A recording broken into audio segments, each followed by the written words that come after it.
Kurt Cobain was probably trans. I, as a white woman, am fully capable of dismantling this white supremacy within myself. Stop it. Stop. Say it with me. Genital preferences are always transphobic. Most of the time, I am this weird amalgamation of like genders and vibes and essence and just being that I literally cannot define. I don't know. You're just gonna have to take my word for it.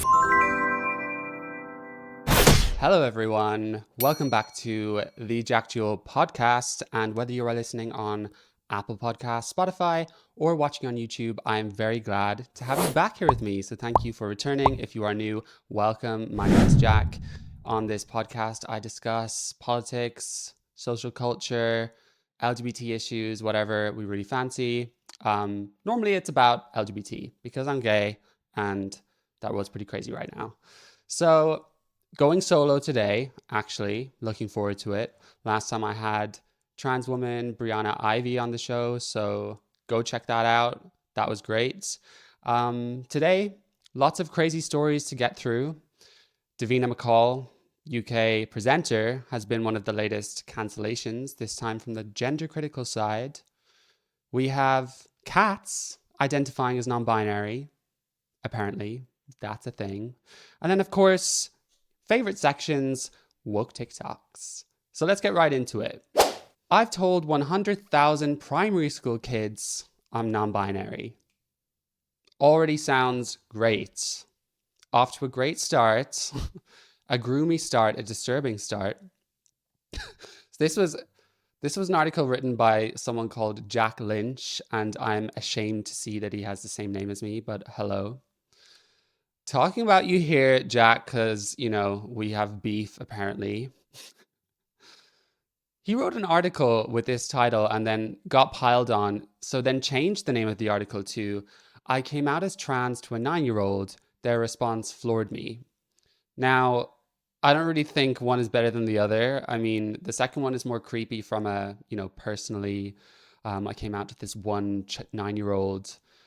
And then the first one, 100,000 primary school kids are non-binary. Like, do these people have any legitimate goals or purpose in life other than to go and spread their ideology around and fulfill their narcissistic tendencies with validation? And why is it's always validation from children, right? Because they're so much easier to manipulate. And we see these videos all the time of someone saying, look, you see, if kindergarten kids can get the non-binary, then why can't you? And it's like, yeah, because you can indoctrinate kids to anything.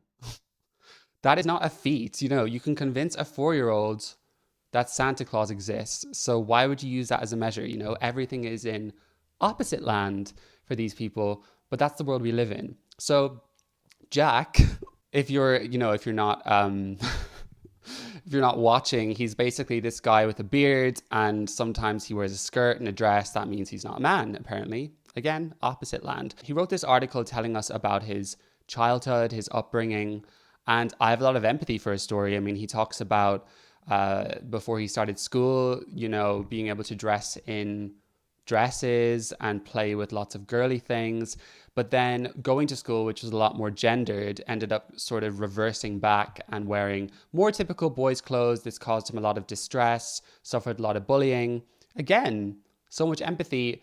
I feel like I can relate to that on so many levels.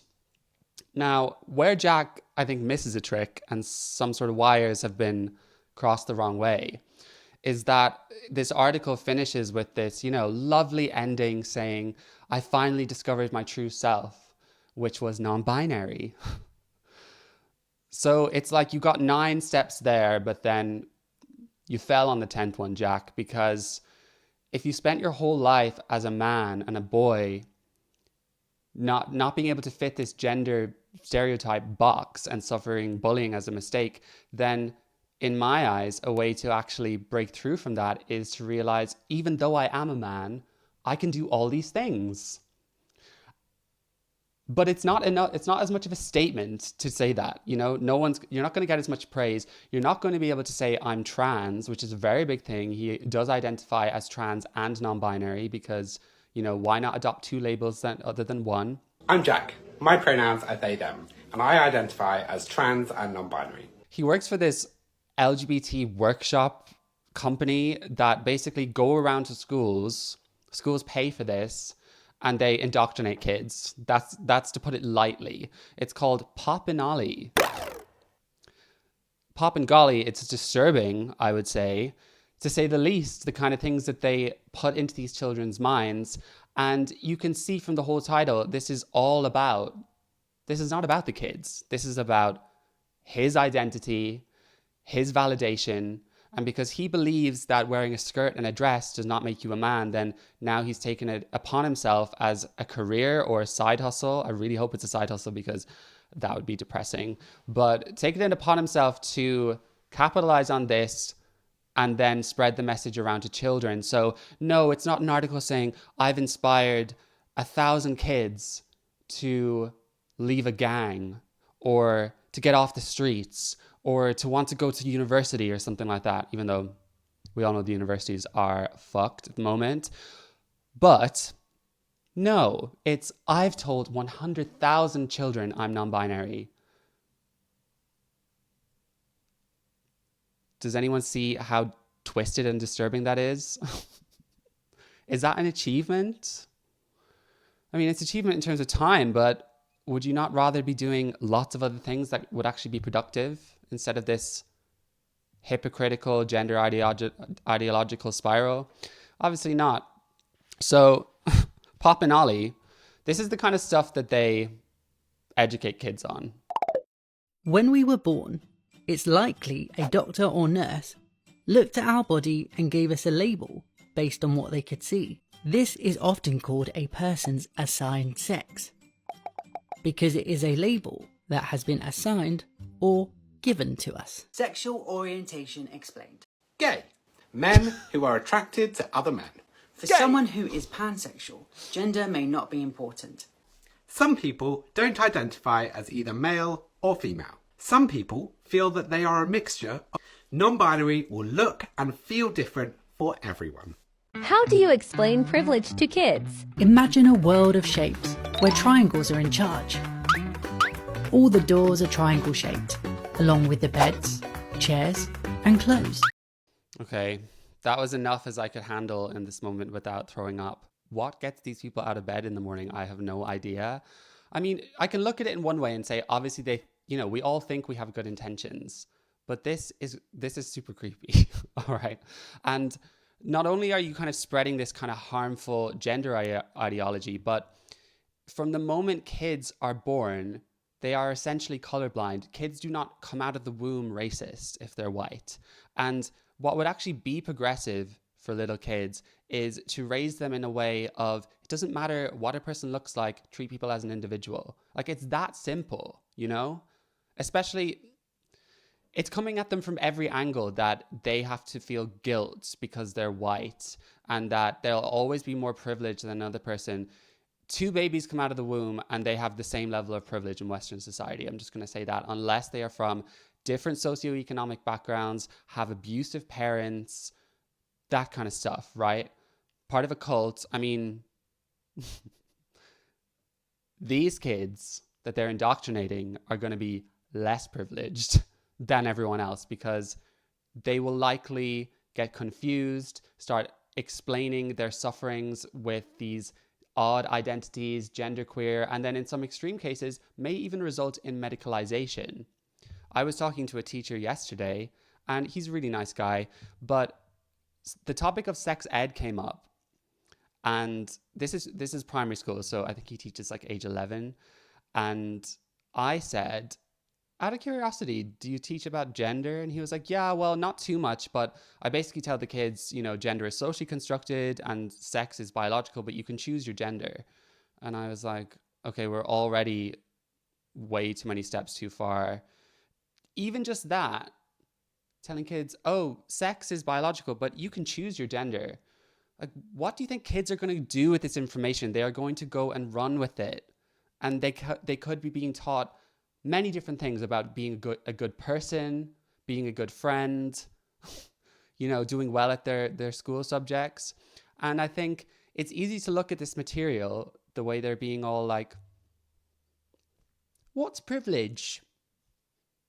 Pansexual is when you're attracted to people of many gender identities. And it seems like they're being all sweet, but their message is harmful. So I don't care. I'll call it out. And I feel sorry for them, as one day they'll probably look back and be like, oh my God, we just literally created a whole organization that was based off indoctrinating kids into a cult. So cheers. I think I'm inspired to do a full video on these people because their TikTok and Instagram is hella disturbing. There's a lot more stuff there. So Pop and Olly, I'm coming for you. But final note on this is the article, was obviously titled about telling kids I'm non-binary and inspiring a trans 9-year-old and their response flooring them. But then 80% of the article is just about Jack and me growing up, blah, blah, blah. Now, he explains that he met a child that told him, I don't fit into a box that everyone else seems to fit into. I don't like doing normal girl things. I like football and wearing boys' clothes. Okay, so again, list of gender stereotypes, but let's move on. Then he says, whether this child was non-binary, like me, or simply a girl who dared to break traditional gender stereotypes was irrelevant. Okay, so hint, hint, Jack, they're the same thing. How do you delineate the two? And then, of course, non-binary can be whatever non-binary wants to be. Again, it's like, well, what's the point? What's the point? Gay is one man and another man who have penises and they want to be together. Very simple. But non-binary can be whatever you want it to be. He said they were seeing the representation that I so desperately needed when I was their age and recognizing something similar in themselves. So, interesting point about this is this kid never says I'm non-binary or trans, but he just decides to refer to the kid as they, them. So you can see that the misgendering only ever works one way. So if you forget to say they, it's a misgender, but then you see a gender non-conforming kid and you're thinking, oh yeah, I can kind of sense it. This kid is probably trans or probably non-binary because they don't fit very caveman-like gender stereotypes. Very progressive, so thoughtful. Like, what did these guys do throughout the day and their lives? Do they not kind of lay back in bed and kind of think, what if I just did the things I do and was still a man? Do skirts make you not a man? Obviously not, because that is the power of cults, of indoctrination, of this twisted reality. And then schools are so duped that they will gladly just be like, oh, right, this is great, let's pay for it. And this is why the more we can try and urge people to, even if a minority group is telling you, this is it, this is what you need to follow. I'm black, so therefore these are all the microaggressions. Just because a message is coming from a minority group, you can still push back on it. You can still question what they have to say. You don't have to agree to all of their demands for one of a fear of not being racist, transphobic. You know if you're racist. You know if you think a certain race should have less rights than you, or you see them as inferior to you, or they deserve aggression, hate, violence, okay? If someone says, I'm black, but you're not allowed ever entertain the idea of having dreadlocks because that's a massive offense to me, then I'm going to be the first to raise up my hand and be like, sorry, but that's bullshit, you know? And it doesn't make me racist to say so. Same with this kind of stuff. I can only imagine there are teachers out there who see these pop and gollies, Tweedledum and Tweedledee, walking into their classrooms and saying, what the fuck is happening? These poor children. But no, they can't say anything because then they will be anti-LGBT. They'll be a fascist. They'll be anti-gay. They'll be transphobic. It's warped. It's insane. Anyway, let's move on. So apparently I accidentally chose a theme today of gender ideology and kids, which I'm sorry, more disturbing stories to come. But when I was sort of putting it all together, I said, this is kind of all about indoctrination. So that's the theme today. Going Undercover, the Trans and Non-Binary Education Network, tells schools to ignore government guidance. So there's a network for everything, apparently. I didn't know there was a trans and non-binary education network in the UK because, of course, they need their own education network. So they were holding this event, this webinar, online event called The Draft Guidance on Gender Questioning Children, and it was aimed towards teachers and educational professionals. Now, there is a man called James Esses. I hope I'm saying that right. Recommend you check him out. He was training to be a therapist. Seems like a very intelligent guy, and was a big cancellation case in the UK because he noticed this phenomenon with young children transitioning. He was working for, I believe, a charity, and it was a hotline for kids phoning up. So he really deeply cares about kids. And he noticed this law that was trying to come into place on banning conversion therapy, which essentially encompasses also just being able to explore with a child their gender and why they arrived at that point and not affirming them automatically straight away in their identity. And when he did this, he started a petition, and then before he knew it, he had been expelled from his university, blocked, given no explanation, and now he's going under legal battles. So there's lots of great interviews with him on YouTube, different podcasts, and you can find him on Twitter. He has a Substack, which is where I found this information. Thank you, James. But I thought it'd be good to highlight it here because he went undercover in this webinar. And recently, our government released this draft guidance for gender questioning children, I guess they're calling it, but trans kids at school. And they've basically said that if a child starts identifying as trans at school, you have to tell the parents, unless there is a very clear safeguarding concern, which, you know, the argument to that is if there was a safeguarding concern or violence over someone saying I'm they, them, then there'd probably be a safeguarding concern nonetheless, because that's an abusive family. But that's the guidance. And then it also says that teachers do not have to be compelled to use the correct pronoun and suffer any sort of repercussions. So I think they're both great. We need to involve parents. There's no world where the majority of parents should just automatically be assumed not to be trusted. And also, some teachers have a religious belief. Some teachers don't believe in gender ideology. If I was a teacher, I'd be one of those people. I wouldn't want to be saying they, them. I can deal with the he, she, but I don't think kids are trans. I don't think kids can fully be transsexuals, make that decision. But they were basically talking about this guidance. And of course, there's been absolute uproar from all of the activist charities. And these are the kind of things they were saying on the webinar. So they said the term trans includes children who are gender non-conforming. So again, just like that other piece where he meets a girl who says, I don't want to play football. And then, oh, right, you're they, them. So it's the same. Oh, no one's transing kids. No one's like manipulating kids to be trans. Oh, but trans now also means tomboys. So sorry, but I think you're incorrect. It also said the latest government guidelines erases the identities of trans children. Again, this fear-mongering, hyperbolic language. No, it does not erase the identities. It's just saying you have to tell their parents because you're not their parents. You creepy teachers. They said when the final guidelines is released, there will be lots of reasons not to follow it. Of course. Of course. And when someone challenged this, they said, well, in an ideal world, parents would be involved. But that teachers should never share that a child is trans without that child's permission. So we're trusting a 6-year-old, 7-year-old, 8-year-old to say, I'm trans, and you don't have the permission to tell my parents. Excuse me?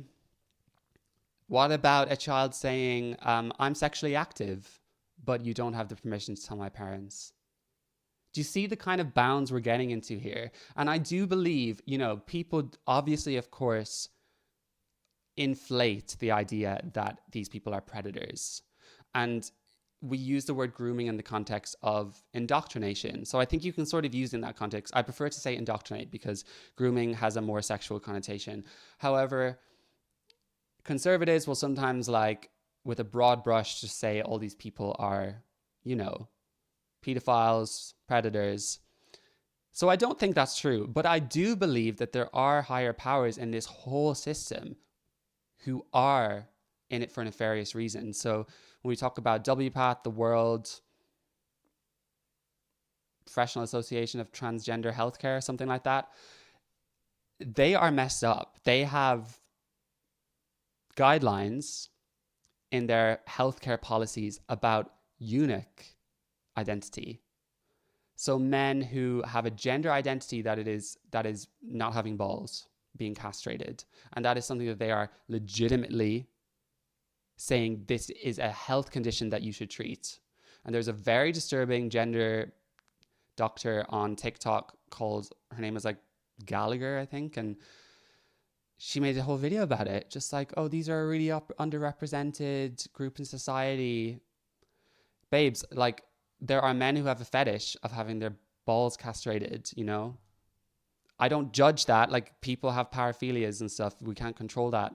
But then we're now normalizing it as a gender identity. And it's the same as all of this stuff. There are fetishistic people out there. There are also people out there who have a fetish about castrating other people. So think about that. And I know it sounds far-fetched, but I do believe that this sort of process of putting something in place to separate a child from its parents and having a child think, oh, I can trust this adult more than my parents. I will confide in them. I will tell them this stuff. Whether or not that teacher is going to be the one to be the predator, it doesn't matter, because you've already created this environment for the child for someone else to swoop in. And sure, it might be a rare case, but this is not a hole we want to go down. And these people are so indoctrinated and brainwashed into gender ideology that they believe sacrificing parents' rights to allow a child to identify as the opposite sex or whatever, or no sex, is more important than telling a parent. It's so selfish. It's all about their own agenda, you know? It's the same thing. We see it on Reddit all the time with very distressed teenage boys saying, you know, I have read about autogynephilia and I can't control my sexual desires. Like, I want to wear women's clothing, and feeling so distressed. Like, we need to have compassion for these people if they can't help it. And instead of getting help they need, you have older trans women or even autogynephiles who haven't transitioned who legitimately get a kick out of grooming kids online to convince them to transition. This is a thing. There's a fetish where men fantasize about being forced to transition or forcing another man to go under sex reassignment surgery without their consent. That's a fetish. And it's staring all of us like straight in the eyes. It is. But if anyone just took a beat to be like, wait, what is trans? Let me read one book. That's enough. It bursts the bubble. And then it's no longer just a civil rights movement. It is so much more. And it's disturbing. So whatever, if you think I'm being mean to these people, I don't care. Next up, is your cat non-binary? I mean, God knows what their meow would sound like if they're they, them. They'd probably call it like, not a meow, like a thou. The madness of inclusivity drive at a pet modeling agency. So speaking of James Esses, this story also came from him and it got a lot of attention on Twitter. So the Telegraph ended up writing an article on it. These are the things we're reading in the news these days instead of real matters. Obviously, of course, there are, but these are the things we're getting distracted by. However, it is hilarious. Urban Paws, which describes itself as the leading animal talent agency in the UK, included 4 gender options on the application form. Owners are required to complete to register their pets. So the options were male, female, gender neutral / non-binary, and prefer not to say. I love how it's never just non-binary. It's like non-binary / gender questioning / gender fluid / gender neutral / agender. And the thing is, because whoever writes these forums, they don't have a clue what the difference is between them, because newsflash, there is no difference. Because they're all made up. So gender neutral and non-binary, what's the difference?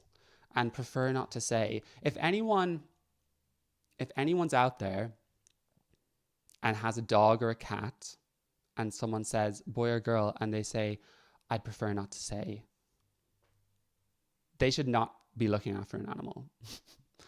They need to get checked into some sort of psychiatric ward, get on some meds, then maybe we can talk about having an animal. But honestly, if you are that much of a snowflake that you don't want to tell people the sex of your cat, you have issues. And when he posted the screenshot of this application form, you know, this guy, it's like everything he tries to do in life, this is staring at him blue in the face. And it's true for all of us. I encounter this stuff on a near daily basis, like at work, other activities I do outside of work. It's pervasive. And I guess when you're in the mindset of challenging it, you notice all the too more often. So he just recently got a kitten and was like, oh, I might just sign him up. He's so cute. I might sign him up for some acting work. And then, of course, the forum says, is your cat non-binary, gender neutral, or prefer not to say? So when everyone piled on urban pause, they should be called woke pause, they said, we're just trying to be inclusive. What, inclusive for all the cats part of this cult? I mean, at this stage, you know, none of it makes sense to begin with. So why not? Like, I mean, we're already this far. We might as well trans all the animals as well. And then while we're at it, why don't we just trans the whole world? And then we'll just be back to square one. That's probably more advisable. Why don't we just make everyone non-binary? And just say, why don't you just use your sex pronouns? Sounds like an easier solution to me. But then they sort of backpedaled on this and said, oh no, it was actually removed from the online application form after there was a system error going from one system to another. I'm not buying it because their first response was, oh, we're just trying to be inclusive. Honestly, these people need to get a life. But they did keep in the prefer not to say category. So I'd love to know who's answering that on the application form, because we're coming for your cat. Sorry. Another depressing story. Summer day camp for trans youth. Camp Indigo, already a weird name, we can kind of see where this is going, is a summer day camp for trans and gender non-binary youth ages 5 to 17 in Ohio. So Ohio, RIP. Don't know too much about the states, but we've obviously lost you. All right, so this is a summer camp specifically for trans and non-binary kids. And of course, you're wondering, well, how does this work? You know, how do you apply? How do they tell you're non-binary besides you just claiming you are? But luckily, we have a little FAQ at the back of the pamphlet. So one says, can cis siblings attend? That's a mouthful. So if someone is trans or non-binary, they're saying, can my sibling attend? And they've said, if they are under 12, we're trying to keep the teen space trans only. See, already, think about it. Indoctrinate the kids, okay, they're trans or non-binary. Separate them from the families, make them feel as part of a special club, aka a cult, and then make sure the teens who are, you know, post-pubescent don't have anyone else there. See where I'm going with this? Who knows? It's good to try and spot these things. They've said if the cis camper knows what the camp is about, they can come. So, okay, they have to understand, okay, these are all trans and non-binary kids. This cis kid who wants to go to this trans and non-binary summer day camp, all you have to do is say I'm non-binary and then they'll let you come. Then you can go back to not identifying as after. And they finally said the trans and or non-binary camper is okay with it. So you need to be under 12. You need to know what the camp is about. And then your trans or non-binary sibling needs to be okay with it. Ridiculous. But then the question is, what about other LGBT people? One of the questions says, I have a gay daughter. Can I send her to this camp? The reply says, love that for her. Camp Indigo is a camp for trans and non-binary youth. We are not an LGBTQ camp. Although we love queer youth, this isn't the right space for your kiddo. Ridiculous. And with all of this, we are brainwashed to believe that LGBT and identity politics is in pursuit of being more inclusive. But actually, all we ever do is more segregate people further. And we say, okay, so we have these list of 10 minorities and this one is the most oppressed. So therefore, we're going to make a separate summer camp for them. And anyone that arrives needs to appreciate who they are, understand why they're there, have respect for them. And then everyone there needs to be okay with them being there. That sounds great and so progressive. That sounds like it's going to lead to very great outcomes of togetherness and non-judgmental mind towards people. I mean, I'm judgmental towards all this, but in my own twisted brain, I think it's justified. Last disturbing story about the kids in America. I'm just so glad the UK is better than this. I know we've had our fair share of problems, but it seems like for all the faults of our current government, at least they understand that this is all bullshit. And they're like, no. No. But this is sad. So Maine, you're also on my blacklist apparently, but there's a new proposed bill in Maine on gender affirming care. And it authorizes the court to take temporary jurisdiction because a child has been unable to obtain gender affirming healthcare or gender affirming mental health care. And when we talk about gender affirming healthcare, we're discussing puberty blockers, cross-sex hormones, and surgeries, or a combination of all three. So if a child wants these things and they're 12, 13 years old, and the parents say, we're not comfortable with that, we don't think they're ready, this bill is proposing that a court can actually remove the child from that parent's home and take temporary jurisdiction of them because they're at some sort of risk of safeguarding, risk of harm, because their parents don't want to mutilate their child and make them sterile. So again, you look at this and you think, this is insane, this is whack. But where is it coming from? There are people with nefarious ideas behind all of this. I'm sure there are. Whether it's filtering all the way down from the tippy top, there are people out there. It is their mission to make this ideology pervasive around society. And a very easy way to do that is by indoctrinating the kid and separating the kid from their parents. It's devastating. Can you imagine raising a kid, caring about that kid so much, doing everything right?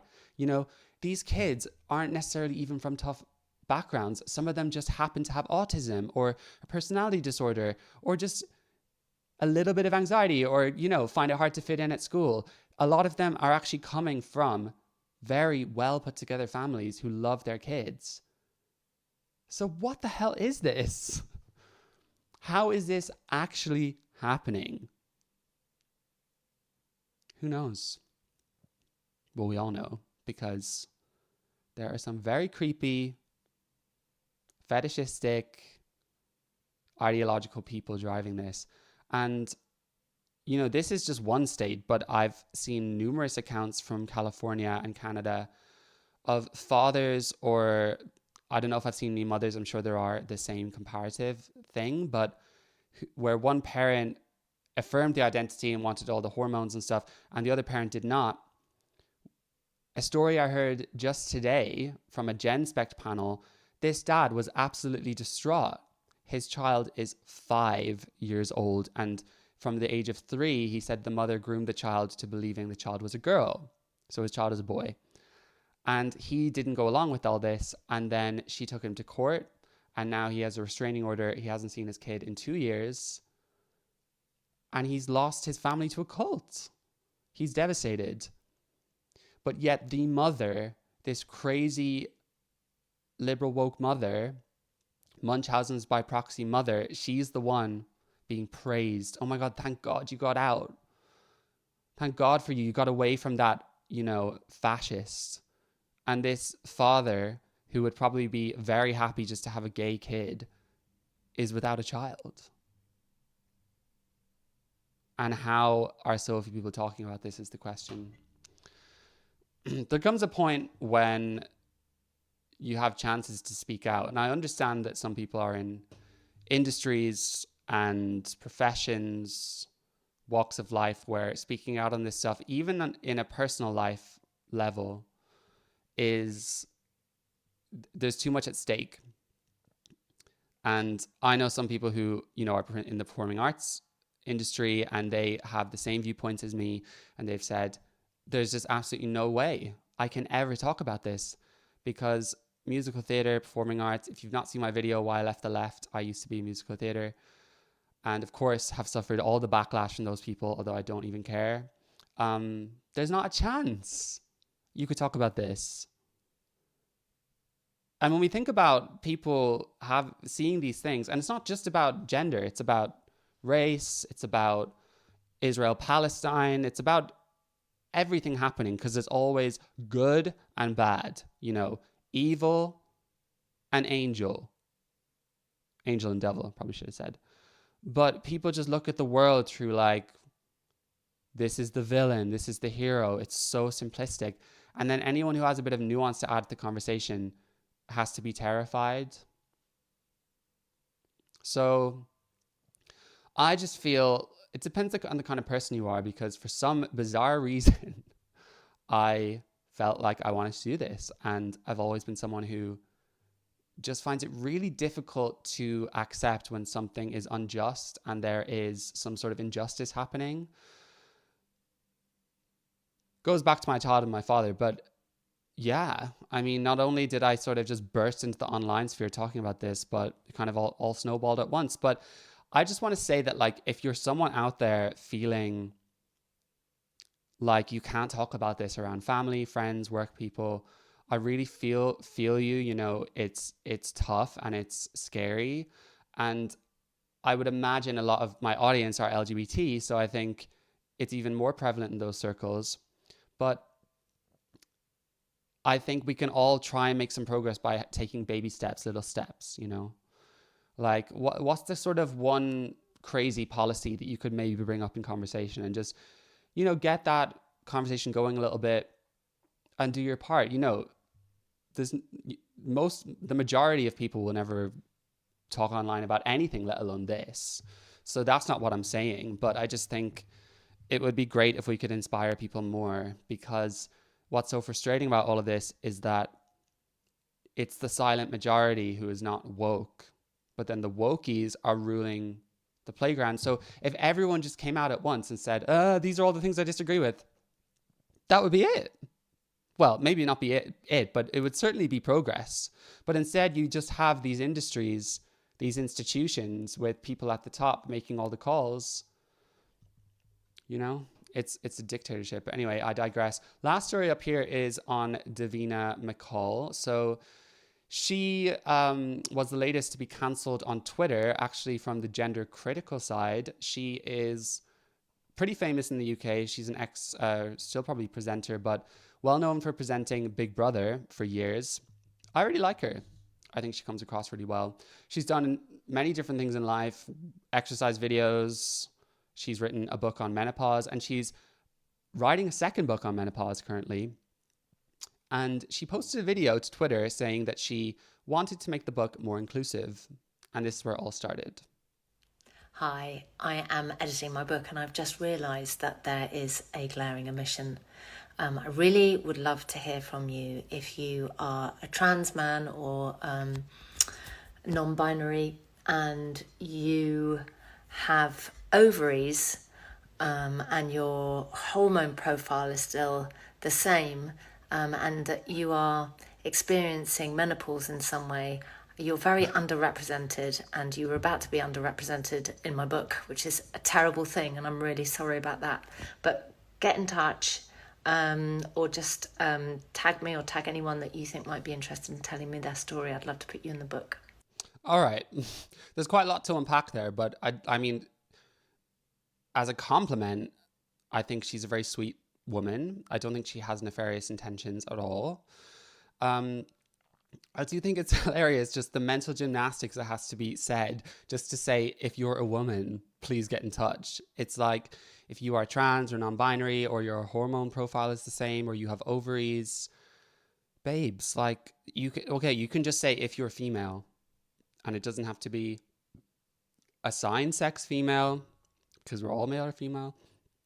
It can just be if you're female and you're trans and you're on testosterone, speak to me. Because I think that is a genuine point, you know, whether gender critical people like it or not, trans people are in society. There are women on testosterone.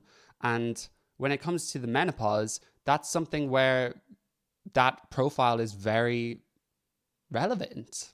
You know, it must be very different for a trans man to experience menopause, if they do at all. I'm not really too sure. I mean, the one thing I've heard is even teenage girls who identify as trans and go on hormones actually can sometimes experience early onset menopause from the age of like 15 and have hot flashes. So clearly there is a nuance there. Now, non-binary, I'm sorry, but when are we just going to stop pretending that non-binary people are somehow these different organisms, different biological organisms that are neither male or female? Can you imagine a non-binary person DMing her and saying, oh my God, I saw your video, I'm non-binary and I want to be in your book. And then she has a Zoom call with them and they're just a woman.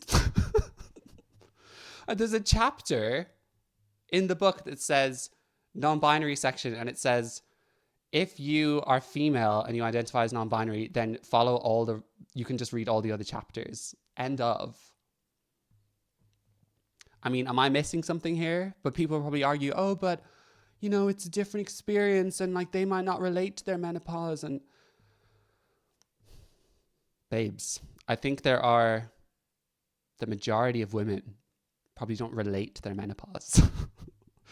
You know, it's just like people telling young girls, oh, if you get your period and it's uncomfortable, then you're probably trans. No, I'm pretty sure most girls hate getting their period when they first get it, and then every other time they get it after. Now, I'm sorry if I'm speaking for women incorrectly there. It's what I've heard from friends and online sphere, so feel free to tell me if I'm wrong. There's a fetish for everything. There's probably some girls out there with the period fetish. Absolutely fine. Do what you want to do in your own time. But there's this woman who is called Dr. Pam Spur. And she was spurred on, this doctor. She's a psychologist and artist, which I don't know how that makes sense.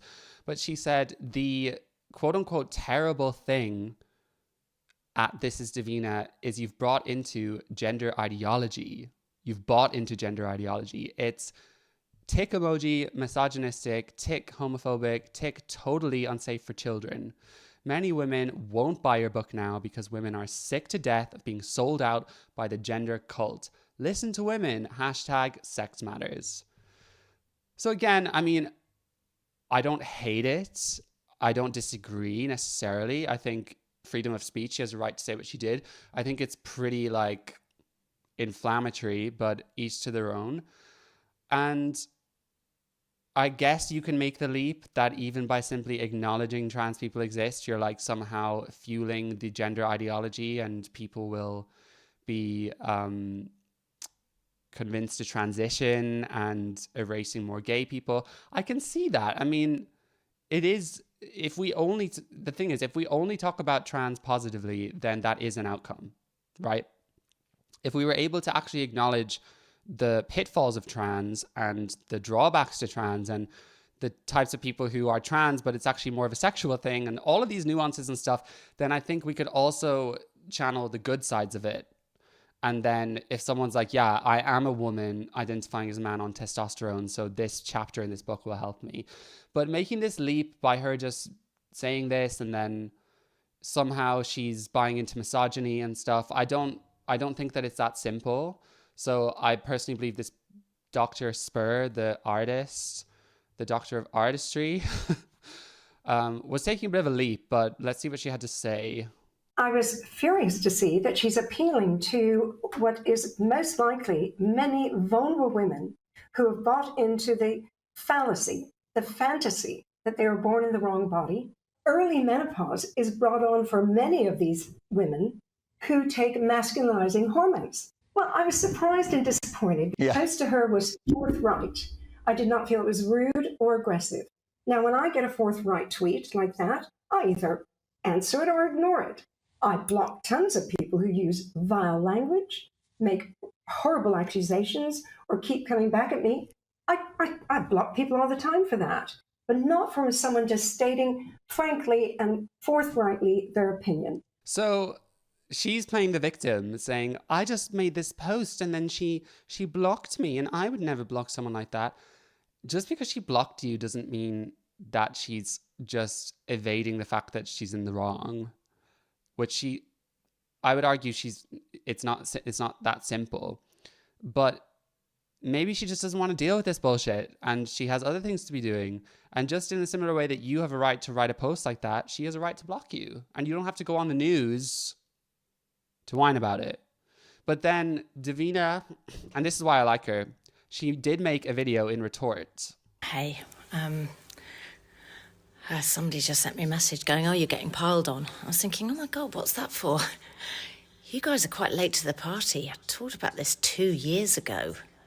And what's interesting, I've had the kind of extreme sort of trans community pile on me and try and cancel me because I said that I found the podcast about J.K. Rowling very balanced. And now you lot are piling on me for including a trans man in my menopausing book. I'm really over it. Anybody for the Masked Singer tonight? Love it. Little flourish on the end. I think go her, like calling out the bullshit on this issue. No matter what I say, this side's going to come for me. That side's going to come for me. And props to her. I think it's so much easier to call out the gender critical people who a lot of them don't just disagree with this, but they really seem to harbor animosity and hatred for trans people, and especially AGP men who feel aroused by looking at themselves as a woman. I don't feel like they have much compassion. Now, I understand that it's complex, but anyway, I digress. Again, that's their right, but I think to come out and say the trans activists piled on me as well just because I said it was balanced, like even that in alone is, you could be fired, you could lose your life, you know? So props to her for saying that. I think it's great. And she's calling out the bullshit, the hypocrisy of all of it. And, you know, I did look back on this period where she was talking about the podcast, and yes, it was balanced, even though ContraPoints liked to claim that it was entirely one-sided just because she didn't come across as well being interviewed in it. That's it. It's like, oh, I'm going to be part of this podcast and share my story, and then everyone's going to believe me. And then you listen to the whole thing and say, oh my God, the other side's actually making really good points. So let's go cry the victim and say, actually, it's just transphobic, the whole thing. And Pink News did several hit pieces on Davina McCall. That's the other thing, is that Pink News just seemed to be happy to do hit pieces on anybody, so long as they disagree with like a teeny tiny bit of what they believe in, of their cult. So it doesn't matter how famous a celebrity is, or even if this celebrity's been a queer icon. So we take like Martina Navratilova, one of the most famous tennis players, a lesbian. There are hardly any gay people in the sport of tennis. I don't know of any gay men, and I watch a lot of tennis, but a very big, important voice in the space. And straight away, just because she says, I don't think men should be in women's sports, then Pink News are like, okay, we'll throw you under the bus. See ya. We say we're not erasing gay people. So well done, Davina. I'm really liking it. I think you're shooting the conversation down. That's it. End of. And this is what I would like to see more of. All right, everyone. We've come to the fun part, reacting to woke TikToks. And I just want to preface this by saying that I can get a little bit carried away with these. And you may agree or disagree. Some people don't like that I do this and react to stuff. That's totally fine if you don't like it. Some people think that I'm being hateful and nasty. Totally fine if you think that. People also say that what's the point of reacting to TikToks like this and, you know, quote unquote bullying people, like they have no relevance and stuff. Now, that's where I highly disagree, because where are the youth of our generation learning a lot of their ideas? TikTok. And they're coming out of hours of scrolling with all of these new ideas. And this in particular is very captivating. So I think that it's very relevant. I think TikTok and Instagram, I think all of these social media apps are an enormous part of youth culture, of all culture, but specifically youth culture. So to just kind of brush past it and say, oh, they're just a few crazy people on TikTok. I mean, they are thousands of people on TikTok, first of all. But no, it's not that simple. So if I see these people on TikTok disrespecting the rights that gay and lesbian people have fought for, then I'm coming for you. And I don't care if you disagree. If you disagree, then don't watch and move on. Okay, here we go. Didn't know that Kurt Cobain was probably trans. Here's why. First off, Kurt wore a lot of women's clothing. And when asked about this, they replied that they wore dresses all the time because they felt comfortable and free. And just look at Kurt in these pictures. They look so happy. And in an interview about their childhood, Kurt said that they mostly hung out around girls and that at one point they thought they might be gay. Many trans people who don't have the vocabulary yet to express their gender identity will describe what they're feeling as being gay. That's exactly what I did in middle school. Kurt is also quoted as saying that they identify more with the feminine than with the masculine. This is clear proof that Kurt did not identify with the gender they were assigned at birth. And the most convincing evidence that Kurt was trans was in an early version of Nirvana's All Apologies lyrics, where Kurt wrote, "Let me grow some." That is clear-cut gender dysphoria. And of course, Kurt will never be able to tell us themselves, but the evidence makes it pretty obvious they were trans. That might be why Kurt's no longer with us. Maybe Kurt knew that we weren't ready. All right. Where do we start with this one? So this person, most people will be familiar with this person because I'm so sick of saying, okay, he is well known for going around to restaurants and recording waiting and staff servers who call him because he's a woman, evidently. Was that not obvious? And obviously gets a kick out of all of this. And this narcissist,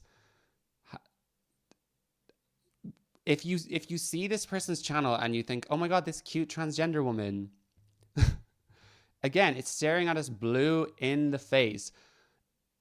All of it points to fetish, right? He's like a straight guy. He transitioned way later in life. He's also got an orchiectomy. And he is looking at Kurt Cobain as an example. And a lot of the stuff he's mentioning is actually very typical of autogynephilia. You know, a man who wants to express himself in this feminine way, even though he's not gay. Kurt Cobain has also said before, yeah, I'm just a lot more comfortable in feminine stuff. Sometimes I just wear feminine stuff around the house, which is a very classic sign of the transvestism and the fetishistic nature. It's also common for them to question sexuality because the idea of being with a man is this sort of meta attraction where it helps them feel validated as a woman. But then they're thinking, but I'm not actually attracted to him. So what does that mean? So some of them do think maybe I'm gay, but then they realize, no, they're not. And also imagining having women's body parts, breasts and a vagina. Now, unlike Mr., Kurt Cobain, transing Kurt Cobain, I'm not here to say Kurt Cobain had a fetish and autogynephilia. I would say from what I've read about him, it could be, but I'm also not here to say it is the case. This other TikTok guy, I would be very, very surprised if it was not the case. Because these people need to cling on so hard to these thoughts and try and convince everyone else that this equals trans, because they'll do anything to protect this idea of themselves as a woman. It is sacred to them.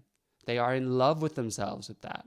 So of course they'll go by any means. And if one of those is rewriting history and saying, oh, look, like, there's not an explosion of trans people. There's always been trans people and they just didn't have access to this kind of stuff, like Kurt Cobain. And then the same person who makes all of these misgendering videos is happy to call Kurt Cobain them, they, them. Again, it only works one way.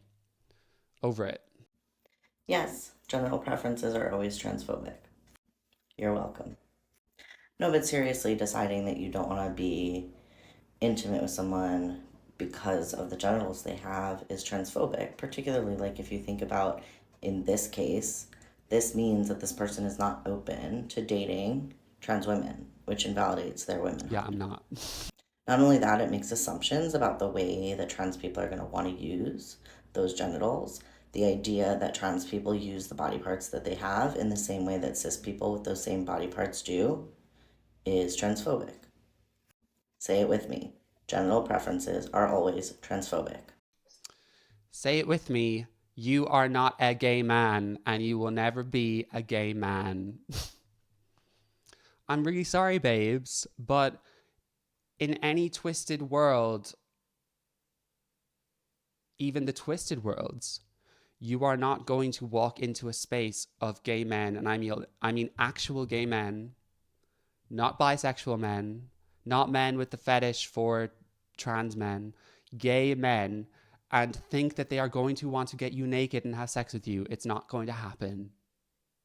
I am a gay man. I have seen the power of male sexual drive, male sexual behavior when it is men who like men together. You're not cut out for it. It's not going to happen. And it's disrespectful. It's very disrespectful to think you can put on a mesh top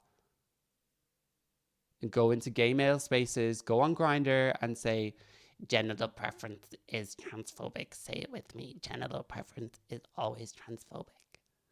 No, it's not. And if transphobia, so this is my theory on transphobia, is that transphobia is defined on whoever the person is you're speaking to because it's so broad. So by this girl's logic, I'm transphobic and I'm very happy to be. Because in what world would I want to get up in this person's vagina? There is no world. There is no world. And even if this person had a penis, I would not be interested because this whole video is just disgusting. The voice, the attitude, the message. It doesn't matter if you have the most beautiful penis in the world. It's not happening. And you're not getting the gays. I saw another video of this person saying, oh, usually on Grindr, you know, people are always in my DMs and hitting me up. But for some reason, like here, it's dry. Like no one's messaging me. Yeah, I think you're onto something there, actually. And you might mean I'm being nasty, but I did not go through homophobia growing up to have some woman who's likely androphilic and has a fetish towards being a gay man to try and come into my spaces saying that if you don't like vagina, you are transphobic. I don't care. I'm transphobic. I don't like vagina. She said, by not liking them, you're invalidating their experience as a trans person. Okay.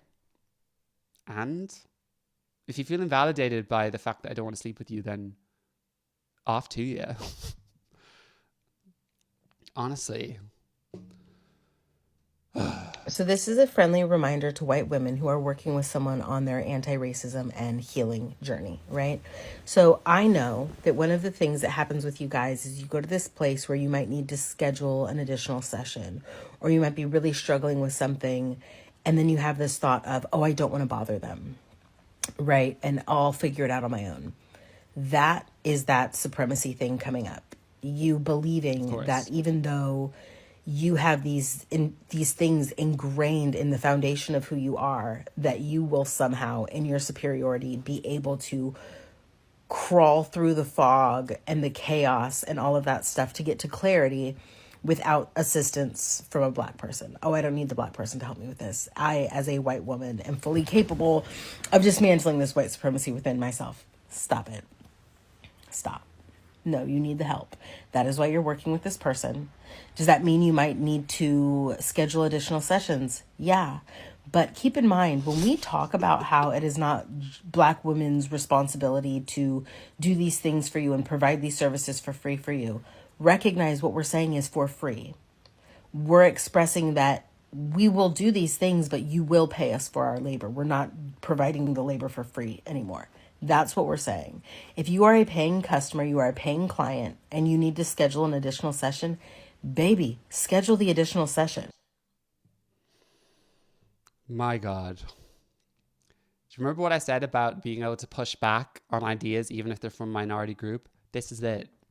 This is the narcissist in bed who is like, yeah, if you think that you're done with your white supremacy and then you have a question and you think you can do it without the support of a Black person, then you're wrong.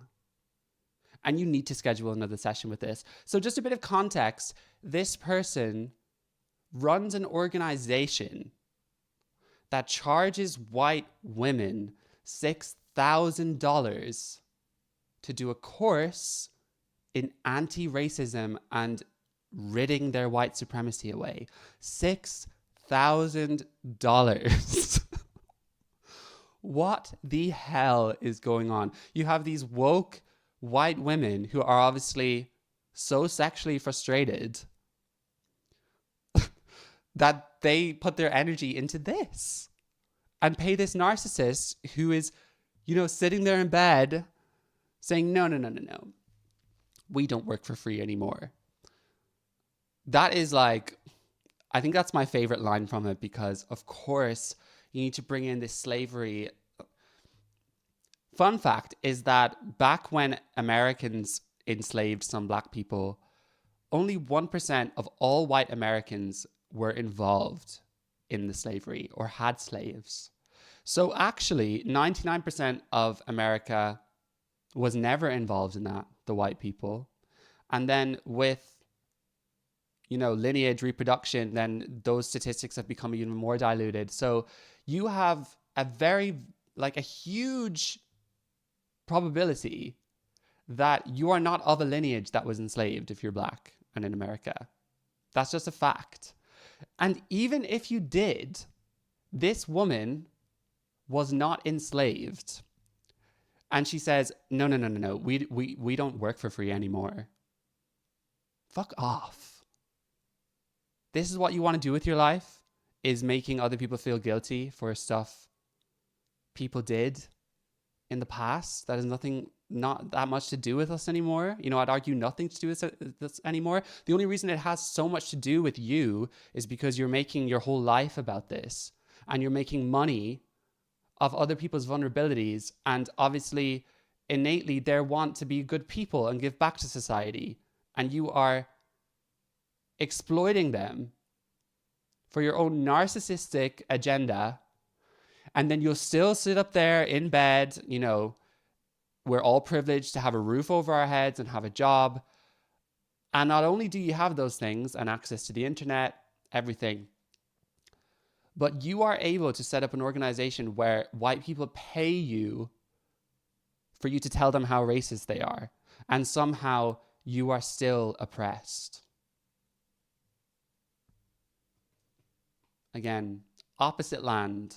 I want to try to define my gender, but it's really hard in 60 seconds, so I'm going to talk really fast. I'm gender fluid, and here's how that works for me. Most of the time, I'm one of two, modes or mindsets. Most of the time, I am this weird amalgamation of, genders and vibes and essence and just being that I literally cannot define. I don't know. You're just going to have to take my word for it. It's like the universe. It's ever-flowing. There's, sparkles, and it's just it changes over time, and it moves through each other, and it's never one thing.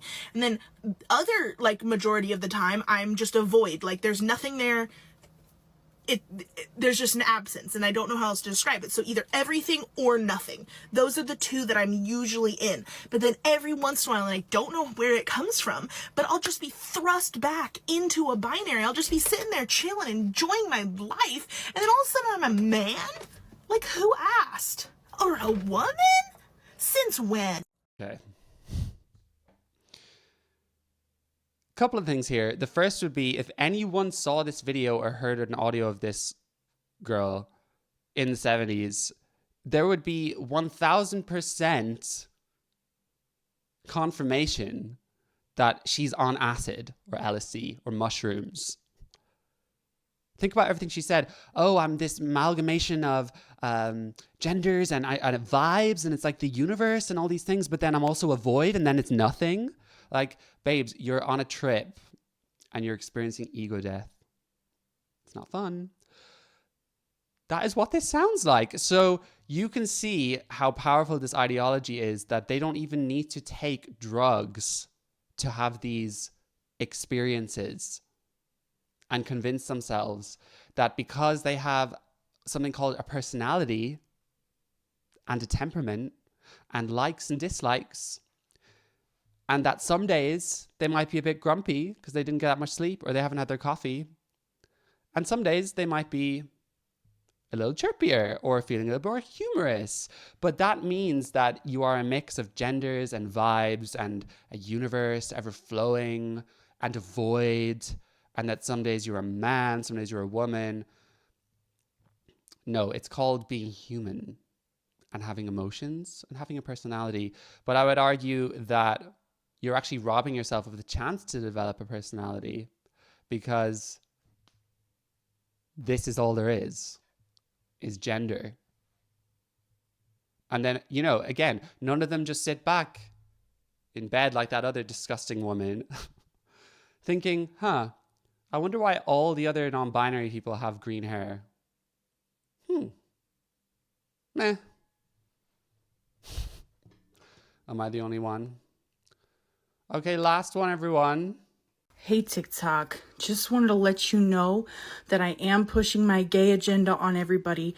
If I get a chance to talk to your children, I will turn them trans, and I'm also promoting obesity. Have a gay, fat, trans day.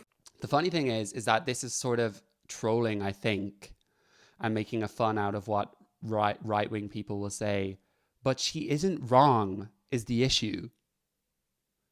There are many people online trying to convince kids that they're trans on Reddit,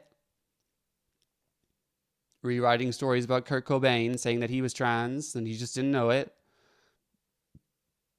And then we all know about this fat positivity movement, that you can be obese and healthy, and that health is a mindset, and that if you're not attracted to fat people, you need to work on your fat phobia. Opposite land. So she's joking about it in the mirror, saying, I'm going to cause harm to your kids. But babes, you are. You are. And these are the two movements which I think are... Oh, I have to think about that, but I'm going to say it now. Gender and fat positivity are two of the worst ideologies to come out in the last few years for our youth. In what world can we convince society so easily to be anti-science and anti-biology in every form, that obesity and heart problems and cholesterol and strokes, diabetes are just a social construct? That you can be obese and happy? That people are not attracted to fat people because of social conditioning, and not the fact that if we were in hunter-gatherer days, who would you want to be with? The obese person or the person who was fit and healthy and could actually help you run from a predator, a beast, help you fight? I think it's pretty obvious. Oh, but no, we live in civilization now with buildings and technology and stuff. We don't need that anymore. It doesn't matter. It doesn't matter. because we're still animals. And let's hope we don't evolve to be exclusively attracted to obese people. Probably a bit much. But anyway, it's been super fun today, everyone. Thank you so much if you have stuck with me this long. I really appreciate it. If you are enjoying the Jack Jewell podcast, I would really appreciate it if you would consider following it on Spotify or Apple Podcasts, giving it a rating, or if you feel very generous, writing a short review. I think I have a bit of an audience here on YouTube already. So of course, if you're watching on YouTube, please like the video and comment down below. But I'm still kind of working out how you actually promote podcasts on Spotify and Apple Podcasts. If any of you have any tips besides what I'm doing already, link in the description below. And I forgot to say that I have now joined Instagram. I caved. So it is the same, jack.jewell. Please follow me on there. And lots more coming up. Lots of exciting things. So that's all for today. And I will see you in the next one.